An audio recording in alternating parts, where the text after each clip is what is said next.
మూడుముళ్ళ బంధం episode 696. Hello friends, స్టోరీలో ఉందో తప్పకుండా కామెంట్ చేయండి. వీడియోని లైక్ చేయడం మాత్రం మర్చిపోకండి. ధర్మేంద్ర విరాస్ వైపు చూసి, నా గురించి నిజం తెలిసినా కూడా, వాడి దగ్గర డబ్బులు తీసుకున్నాను అని తెలిసినా కూడా నా కూతురికి చెప్పకుండా ఉండటం నిజంగా నీ గొప్పతనం బాబు అని అంటుంటే, వసుకి ఎట్టి పరిస్థితుల్లోనూ తెలియకూడదు మావయ్య. తనకి తెలిస్తే వసు తట్టుకోలేదు. ప్లీజ్, మీరు తనపై ప్రేమ చూపించకపోయినా తట్టుకోగలిగింది. కానీ మీరు ఇలాంటి పని చేశారని తెలిస్తే అస్సలు భరించలేదు. ఇక్కడితో ఈ విషయం మీకు నాకు మధ్య ఉండాలి, సరేనా అని విరాస్ అనగానే, తప్పకుండా బాబు, నాకు నీలాంటి అల్లుడు రావడం నా కూతురి అదృష్టం. దాని కంట్లో కన్నీళ్లు రాకుండా చూసుకుంటావని నాకు ఈరోజు మళ్ళీ అర్థమైంది. ఆ అభికి తగ్గ గుణపాఠం చెప్పావు. వాడు కంపెనీస్ అన్ని లాస్ అయ్యేటట్టు చేశావని నాతో చాలా కోపంగా మాట్లాడాడు అని ధర్మేంద్ర అంటుండే, వాడి గురించి మీరు మర్చిపోండి. వాడు మన ఫ్యామిలీ జోలికి ఎప్పటికీ రాలేడు, రానివ్వని కూడా అని విరాస్ చెప్పగానే, నీపై నాకు పూర్తి నమ్మకం ఉంది బాబు. నా కూతురు ఎప్పుడు పెళ్లి చేసుకుంటున్నావు? నీ కాళ్ళు కడిగి నా కూతుర్ని నీకిచ్చి పెళ్లి చేయాలని ఎంతో ఆశగా ఉంది బాబు అని ధర్మేంద్ర అంటుంటే, తప్పకుండా మావయ్య, మీ కోరిక ఇంకొన్ని రోజుల్లో తీరుతుంది. కానీ వసుని అస్సలు బయటకు వెళ్ళనివ్వకండి. కొన్ని రోజులు తనకి ఏదో గండం ఉంది అని గుడి పూజారి చెప్పారు అని అనగానే, ఏం మాట్లాడుతున్నావు బాబు? నా తల్లికి గండమేంటి అని ధర్మేంద్ర కంగారుగా అంటుంటే, తెలియదు మావయ్య, కంగారు పడకండి, అంతా నేను చూసుకుంటాను. మీరు మాత్రం వసుని అబ్జర్వ్ చేస్తూ ఉండండి. అలాగే మీరు డిగ్రీ చదివాను అంటున్నారు. మీకు ఏదైనా వర్క్ చేయాలని అనిపిస్తే మన ఆఫీస్కి వెళ్ళి అక్కడ మీకు నచ్చిన వర్క్ చెయ్యండి అని విరాస్ చెప్పగానే, ధర్మేంద్ర విరాస్ వైపు కొన్ని క్షణాలు చూసి, తప్పకుండా బాబు, నేను వెళ్తాను. ఇప్పటి నుండి నేను కష్టపడి నా కూతురికి అన్నీ సమకూరుస్తాను. నువ్వు కాదని అనకూడదు ప్లీజ్ అని అంటుంటే, విరాస్ నవ్వుతూ, నాకు ఎటువంటి అబ్జెక్షన్ లేదు. నా వసు మీ వల్ల బాధపడకుండా ఉంటే అంతే చాలు. ఇంకా అమ్మమ్మ దగ్గరికి వెళ్దామా అని విరాస్ అంటుంటే, తప్పకుండా. కానీ నువ్వు మా అమ్మాయిని ముందుగా ప్రేమించావా బాబు? అందుకే మా అమ్మ హార్ట్కి ఆపరేషన్ చేయించావా అని ధర్మేంద్ర అంటుంటే, విరాస్ చిన్నగా నవ్వుతూ, నేను మొదట వసుని లవ్ చేయలేదు, తనే లవ్ చేసింది. కానీ అని విరాస్ మాట్లాడడం ఆపగానే, ఏమైంది బాబు అని ధర్మేంద్ర అంటుంటే, మీ చెల్లెలకి ఒక కొడుకు ఉన్నాడని మీకు తెలుసా అని విరాస్ అడగగానే, తెలుసు బాబు. నా చెల్లెలు బావ చనిపోయారని కూడా తెలుసు. నా మేనల్లుడు ఎక్కడికో వెళ్ళిపోయినట్టు కూడా తెలుసు. నాకు అప్పట్లో ఆడవాళ్ళంటే అసహ్యం అని వసుని పట్టించుకోలేదు. కానీ నా చెల్లెలకి కొడుకున్నాడని తెలిసి నాకు చాలా హ్యాపీగా అనిపించింది. వాడిని తీసుకురావాలని మా అమ్మకి తెలియకుండా నేను కూడా తన వెనకాలే వెళ్ళాను. కానీ అప్పుడే తెలిసింది నా చెల్లెలు బావ అని ధర్మేంద్ర బాధగా అంటుంటే, విరాస్ ధర్మేంద్ర చేతిని చిన్నగా ప్రెస్ చేయగానే, ధర్మేంద్ర తన కన్నీళ్ళని తుడుచుకుని, నా అల్లుడు కోసం చాలా వెతికాను. ఆ విషయం అమ్మకి తెలియదు. కానీ ప్రయోజనం లేకపోయింది. ఇప్పుడు ఎక్కడున్నాడో కూడా తెలియదు. అందరూ ఉండి నా కూతురిక్కడ ఇలా పెరిగితే, నా అల్లుడు ఎవరూ లేక అనాథగా ఎక్కడో పెరిగాడో, ఎన్ని బాధలు పడ్డాడో తలుచుకుంటూనే బాధగా అనిపిస్తుంది. కానీ నా అల్లుడు నా దగ్గరికి రావాలని ఎప్పుడు అనుకుంటూ ఉండేవాడిని. ఎప్పటికైనా నా దగ్గరికి వస్తే వాడికి కూడా ఈ మావయ్య ఉన్నాడని చెప్పాలి. కానీ మేమున్నామని తనకు తెలియదు కదా అని చిన్నగా అంటుంటే, ఒకవేళ తన మీ దగ్గరికి వస్తే వసునిచ్చి పెళ్లి చేయమని అడిగితే చేస్తారా? మీ మేనల్లుడు అంటే చాలా ఇష్టం అంటున్నారు. మరప్పుడు వసుని నాకిచ్చి పెళ్లి చేస్తారా, మీ మేనల్లుడికిచ్చి పెళ్లి చేస్తారా అని విరాస్ కావాలని అంటుంటే, ధర్మేంద్ర ఆలోచనలో పడిపోతాడు. ధర్మేంద్ర మాట్లాడకపోయేసరికి, ఏమైంది మావయ్య అని అంటుంటే, వాడంటే నాకు ఇష్టమే బాబు. కానీ వసు మిమ్మల్ని ప్రేమిస్తుంది. ఎంత బావ అయినా మిమ్మల్ని ప్రేమిస్తుంటే తను అడిగాడని తనకిచ్చి పెళ్లి చేయడం కరెక్ట్ కాదు. తప్పకుండా నా అల్లుడికి అర్థమయ్యేలాగా చెప్పి ఒక మంచి అమ్మాయిని చూసి పెళ్లి చేస్తాను.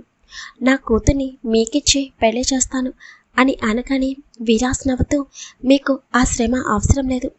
మీ మేనల్లుడు, ఈ కాబోయే అల్లుడు ఇద్దరు కూడా వసుని పెళ్లి చేసుకుంటారు. హ్యాపీనా అని అనగానే, అదెలా కుదురుతుంది బాబు, ఇద్దరు నా కూతుర్ని అంటూ ధర్మేంద్ర షాక్గా విరాస్ వైపు చూస్తూ, అంటే మీరు ఏం మాట్లాడుతున్నారు? నా మేనల్లుడు మీరు అని ధర్మేంద్ర ఆశ్చర్యంగా అంటుంటే, మీరు ఆలోచిస్తుంది కరెక్టే అని విరాస్ అనగానే, అంటే నువ్వు మా మాలిని కొడుకువా అని షాక్గా అంటుంటే, అవును అని విరాస్ చిన్నగా అనగానే ధర్మేంద్ర వెంటనే సోఫాలో నుండి లేచి, ఏం మాట్లాడుతున్నావు బాబు, అంటే నువ్వు నా మేనల్లుడువా అని ధర్మేంద్ర షాక్గా అడుగుతాడు. అవును అని విరాస్ చెప్పగానే ధర్మేంద్ర అలాగే నుంచునిపోతాడు. ధర్మేంద్ర కంట్లో నుండి కన్నీళ్లు వస్తుంటే విరాస్ ముందు మోకాళ్ళపై కూర్చుని, ఇన్ని రోజులకి మేము గుర్తొచ్చామా అల్లుడు? అసలు ఇన్ని సంవత్సరాలు ఎక్కడికి వెళ్ళిపోయావు? ఎక్కడున్నావు బాబు? అసలు ఏంటిదంతా అని ధర్మేంద్ర విరాస్ చేతులని పట్టుకుని తన చెంపలని వాయించుకుంటుంటే, మావయ్య ప్లీజ్ కంట్రోల్ అవ్వండి. నాకు మీరున్నారని తెలియదు. తెలిస్తే ఆ రోజు వెళ్ళేవాడిని కాదు. నేను ముంబై వచ్చిన తర్వాత ఏం జరిగింది అంటే అని విరాస్ ముంబై వచ్చిన దగ్గర నుండి వసు పరిచయం మొత్తం చెప్పగానే, చూసావా, నిన్ను నా కూతురు గుర్తుపట్టింది. అందుకే అది నిన్ను చూడగానే ప్రేమించింది. ఇదే బాబు రక్త సంబంధం అంటే. మొత్తానికి నా అల్లుడు ప్రయోజకుడయ్యి మళ్ళీ తిరిగి మా దగ్గరికి వచ్చాడు. నాకు చాలా సంతోషంగా ఉంది అని ధర్మేంద్ర అంటుంటే విరాస్ చిన్నగా నవ్వుతాడు. నా గతం మీకు తెలియకూడదు. మీకు తెలిస్తే మీరు అమ్మమ్మ నేను ఇలా అవ్వడానికి కారణం మీరే అని బాధపడతారు అని విరాస్ మనసులో అనుకుంటూ, సరే మావయ్య, ఈ విషయం వసుకి చెప్పకండి. పెళ్లి రోజు నా వసుకి నేనిచ్చే సర్ప్రైజ్ ఇదే అని అంటుంటే, తప్పకుండా అల్లుడు అని విరాస్ని హక్ చేసుకుంటాడు ధర్మేంద్ర. విరాస్కి మాత్రం తన లైఫ్లో తనకంటూ ఒక ఫ్యామిలీ ఉందని అనిపిస్తుంటే చాలా హ్యాపీగా అనిపిస్తుంది. అలాగే ధర్మేంద్ర చుట్టూ చేతులు బిగించి కొన్ని క్షణాలు అలాగే ఉండిపోతాడు. తర్వాత దూరం జరిగి, పదండి మావయ్య, వసు ఎదురు చూస్తూ ఉంటుంది అని అనగానే, సరే అల్లుడు పద అని నవ్వుతూ అంటాడు ధర్మేంద్ర. విరాస్కి ధర్మేంద్ర అల్లుడు అని అంటుంటే చిన్నగా నవ్వుకుంటూ ధర్మేంద్రని తీసుకుని వసు దగ్గరికి వెళతారు. విరాస్ ధర్మేంద్ర వెళ్ళేసరికి పార్వతి గారు హాల్లో కూర్చునుంటారు. ధర్మేంద్రని చూసినా కూడా పట్టించుకోకుండా విరాస్ వైపు చూసు, ఏమైంది బాబు, అది ఎందుకు కోపంగా ఉంది అని అంటుంటే, సరిపోయింది, ఇంకా కోపంగానే ఉందా అని అడుగుతాడు విరాస్. అవును బాబు, రూమ్లోకి వెళ్ళి ఇప్పటి వరకు బయటికి రాలేదు అని అనగానే, సరే అమ్మమ్మ, వసు గురించి నేను చూసుకుంటాను. ఈ రోజు నుండి మావయ్య కూడా మనతో పాటే ఉంటున్నారు అని చెప్పగానే పార్వతి గారు, వద్దు బాబు, కన్న కూతుర్ని ఎవరికో అమ్ముకున్నవాడికి ఈ ఇంట్లో స్థానం లేదు. దయచేసి ఒకప్పుడు ఎలా ఉండేవాడో ఇప్పుడు కూడా అలాగే ఉండమని చెప్పు అని అనగానే ధర్మేంద్ర బాధగా వెళ్ళి పార్వతి గారి కాళ్ళని పట్టుకుని, నన్ను క్షమించమ్మా, అప్పుడు బుద్ధి తక్కువయ్యి వాడు డబ్బు ఆశపడితే అలా చేశాను తప్ప నాకిప్పుడు నా కూతురంటే ప్రాణం. ప్లీజ్ అమ్మా, ఇప్పుడు నేను అబద్ధం చెప్పడం లేదు, నన్ను క్షమించు అని పార్వతి గారి కాళ్ళని పట్టుకొని ఏడుస్తుంటే విరాస్ పార్వతి గారి దగ్గరికి వెళ్ళి పార్వతి గారి భుజం చుట్టూ చేతులు వేసి, అమ్మమ్మ, ఇప్పుడు మావయ్య పూర్తిగా మారిపోయాడు. నేను చెప్తున్నాను కదా, నీకు నాపై నమ్మకం ఉంది కదా అని అనగానే పార్వతి గారు, నువ్వు చెప్తున్నావు కాబట్టి నేను నమ్ముతున్నాను. ఎందుకంటే నాకు నీపై చాలా నమ్మకం ఉంది మనవడా అని పార్వతి గారు అనగానే ధర్మేంద్ర లేచి, అవునమ్మా, అల్లుడు నాకు జరిగింది మొత్తం చెప్పాడు. మన మాలిని కొడుకే ఈ విరాస్ బాబు. నాకు చాలా సంతోషంగా ఉంది అని అనగానే, మంచిది ధర్మేంద్ర, ఇప్పటి నుండి వసు విషయంలో ఎటువంటి తప్పు చేయకుండా దాని కన్నీళ్ళకి కారణం అవ్వకుండా ఉంటే అదే చాలు అని అనగానే, తప్పకుండా అని ధర్మేంద్ర అంటాడు. ఇక మీరు వెళ్ళి పడుకోండి మావయ్య, చాలా నీరసంగా ఉన్నారు అని చెప్పగానే ఇంకా ధర్మేంద్ర తన రూమ్లోకి వెళ్ళిపోతాడు. పార్వతి గారు విరాస్ వైపు చూసి, ఏంటి మనవడా ఇదంతా అని అంటుంటే ఇంకా విరాస్ ధర్మేంద్రని అభి కిడ్నాప్ చేయడం మొత్తం చెప్పగానే, నేను అనుకున్నాను వాడు మంచివాడు కాదని, చివరికి నా కొడుకుని కిడ్నాప్ చేశాడా వాడిని అని పార్వతి గారు కోపంగా అంటుంటే, అమ్మమ్మ ఇంకా జరిగిపోయింది మర్చిపోండి. ఇప్పటి నుండి ఎవరు మన జోలికి రారు. మావయ్య పూర్తిగా మారిపోయారు. ప్లీజ్ ఇంకొన్ని రోజుల్లో వసుకి నాకు పెళ్లి జరగబోతుంది. ఇంక మీరు ఆ పనుల్లో ఉండండి అని చెప్పగానే, తప్పకుండా మనవడా, మీ ఇద్దరి పెళ్లిని నా చేతుల మీదుగా ఘనంగా చేస్తాను అని పార్వతి గారు అంటూ వెళ్ళి నీ మరదలి అలకని తీర్చు అని నవ్వుతూ అంటుంటే, విరాస్ కూడా నవ్వుతూ తప్పదు కదా అని వసు రూమ్ వైపుకి అడుగులు వేస్తాడు. పార్వతి గారు వెళ్తున్న విరాస్ వైపు చూసి, నా మనవడు నా మనవరాలు జీవితాంతం పిల్లలతో కలిసి హ్యాపీగా ఉండాలి అని అనుకుంటూ పార్వతి గారు తన రూమ్లోకి వెళ్ళిపోతారు. విరాస్ రూమ్లోకి వెళ్ళి చూసేసరికి వసు టెడ్డీ బేర్ని పట్టుకుని బెడ్పై పడుకుని ఉండడం చూసి చిన్నగా నవ్వుకుంటూ బెడ్ దగ్గరికి వెళ్ళి వసు అని అంటుంటే, వసు కోపంగా విరాస్ వైపు చూసి విరాస్కి ఆపోజిట్ తిరిగి పడుకుంటుంది. అబ్బో, అమ్మాయి గారికి బాగానే కోపం వచ్చింది అని విరాస్ చిన్నగా నవ్వుతూ మళ్ళీ అటువైపు వెళ్ళగానే వసు మళ్ళీ ఇటువైపు తిరుగుతుంది. ఏమైంది, నాతో మాట్లాడవా వసు అని విరాస్ అంటుంటే, వసు ఏమీ మాట్లాడకుండా మౌనంగా ఉండేసరికి, అయితే నా మీద గట్టిగానే అలిగవన్నమాట.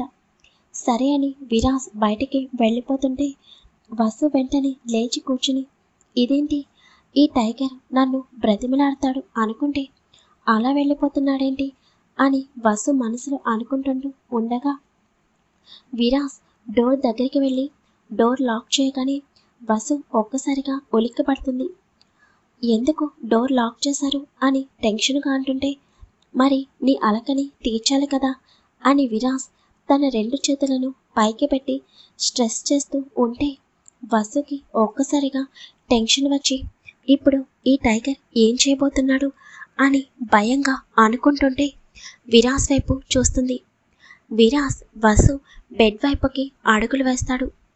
విరాస్ తన వైపుకి రాగానే వసు భయంగా విరాస్ వైపు చూస్తూ, నీకు ఈ అలకలు చిలకలు అవసరమా వసు?